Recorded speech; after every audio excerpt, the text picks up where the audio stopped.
C'était il y a un peu plus de 20 ans. J'étais un jeune garçon à l'époque. Je n'avais encore jamais vécu de vraie relation avec une fille. Mais quand je l'ai vue, mon cœur a tout de suite su que ce serait elle, la future mère de mes enfants. Elle avait tout pour plaire.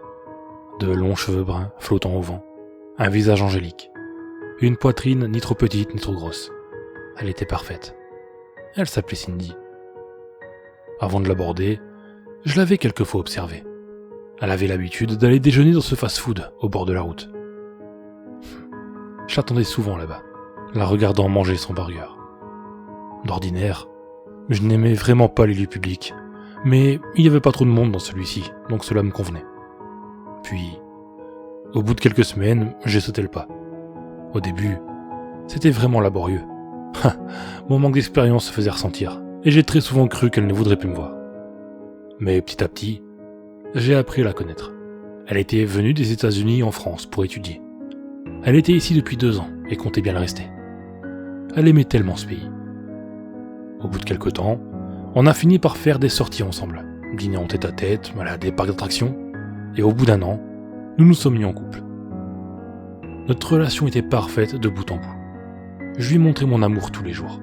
C'est avec des petites attentions chaque jour que l'on construit la base d'un couple sain. Mais moi, ce que je voulais, c'était un enfant. Toute ma vie, j'avais entendu ce moment.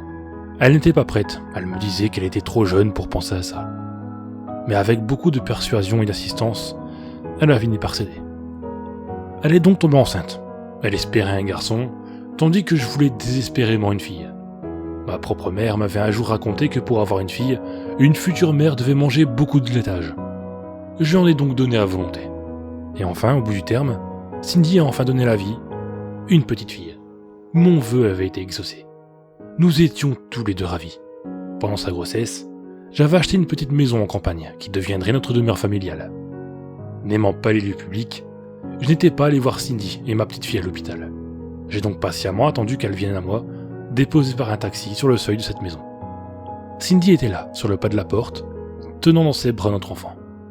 Elle me l'avait tendu en me disant « Voilà ta fille, je te présente Héloïse. » Et c'est comme ça que j'ai rencontré ta mère.